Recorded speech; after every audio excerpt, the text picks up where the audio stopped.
All right, I'm coming to you today to make this video. This questions I always get asked in real estate, whether it's in real life, social media, YouTube. These are the top 5 questions that people always seem to ask, right? And here we go. I'm gonna go through them today. All right. The first question: do you need to be a handyman to be into real estate? All right. Short answer: no, you do not. Right. So me personally, I was buying properties that didn't need much work. And the only thing about buying property that don't need much work is you don't get the best deal. You know, you get a good deal, but you're not getting the best deal because this property already fixed up and it's basically they're trying to sell it at what it's worth. So what I suggest for you to do and what I've been doing is basically I buy a property and I found handyman. It's so easy. You put an ad on Facebook, Craigslist. You can walk around Home Depot and Lowe's. Look for people with combat boots looking things on. And I speak, hey, you do painting, you do this, you do that. Yeah, take that number. It's going to take time to find a good contractor. So what I suggest is don't buy a property that need a $30,000 rehab. Buy properties that need a $5,000 rehab. So you can know you get time to find, because you got to go, you have to go through people. Just recently, I just basically did my biggest flip, and I fired maybe like 2 or 3 contractors because we had different business plans. So it didn't work. But by the end of the flip, I found a person who understood what I was trying to do, and I didn't have to pay them every day, and I could pay them when the job is done, and it worked out perfect. You know, so you don't have to be a handyman, but you do need to find somebody who understand your business model. You know, if you like, and one of the main tips I learned is do not pay a person no money until the job is complete.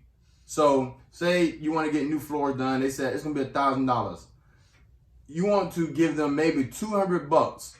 And when the job is complete, and I don't mean where they got to just go back and put nails in it, or they got to go back and put the grout. No, complete is no more touching, and then you give them the final money. My biggest issue was I was paying people. They were like, oh man, all I got to do is put this spot right here up, put this right here, and then I'm done.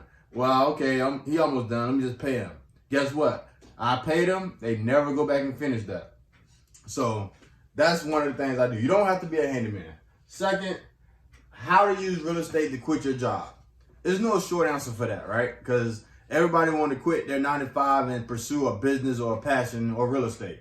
And the way I did it was I basically looked at it like this. I make $1,500 every 2 weeks from my post office job. What do I need in order to be comfortable leaving that job, right? So I'm saying that's $3,000 a month.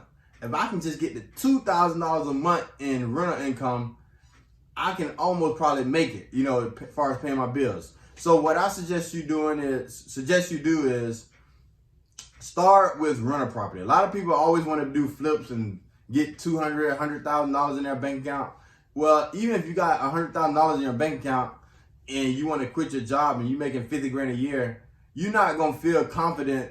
You may not feel confident enough to quit your job because you don't have an income coming in every couple weeks. So what I suggest is use your job. Your job is the power. The number one key to my job, I was at a mailman. I could get a loan. I can get a loan.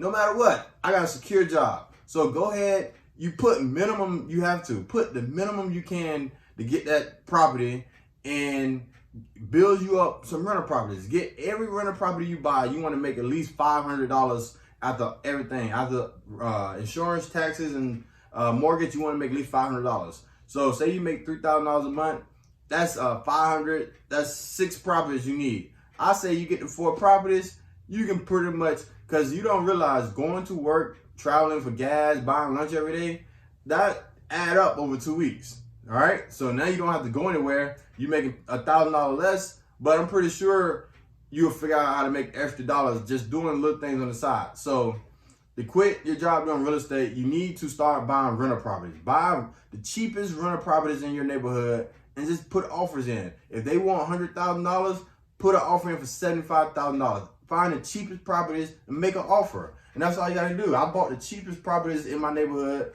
I went in, passed them up, fixed them up, and I put a tenant in there, and they cash flow at least $500 over what my the mortgage is. Did that a few times, and you know, it just snowball effect.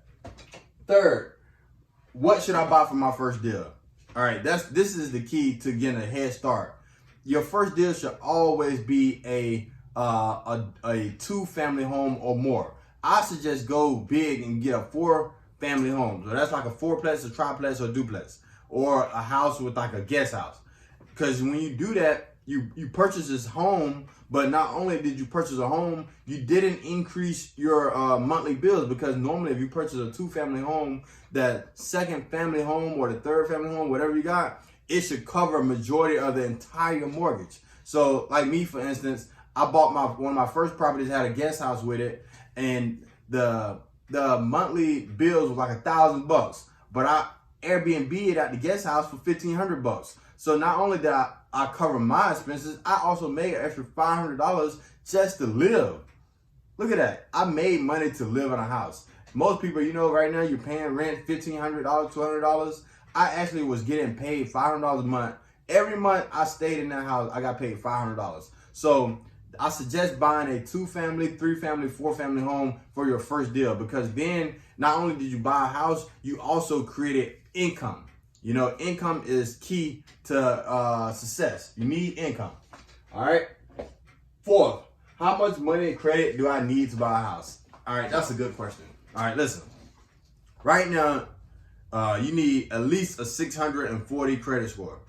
640 credit score. I don't care about people telling you 550, 500. You're gonna have a hard time getting a loan. You get you a 640 credit score, and I got other videos on how to raise your credit score 30 points. How to raise your credit score fast. Just type in George Do Real Estate, how to increase your credit score. I got videos on how to like raise your credit score super fast, right? So get you a 640 credit score, and how much money you need? Every $100,000, you need $3,500 down. So say you want to buy a house that costs $200,000. You know you need a minimum of $7,000, because the first time home buy loan, you can use 3.5% down. So $100,000 house, you need $3,500 to get you inside that house, right? So that's all you need to know. 640 credit score, every $100,000, I need $3,500, and that's your first time home buy loan.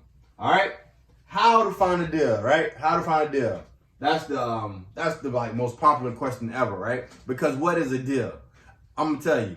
A deal is when you first start out, the cheapest properties listed for sale. If it's not that, you need to find an owner who really likes you, and they like, listen, look, Jamie, we gonna sell you this house for $70,000, even though I know I can sell it for $120,000.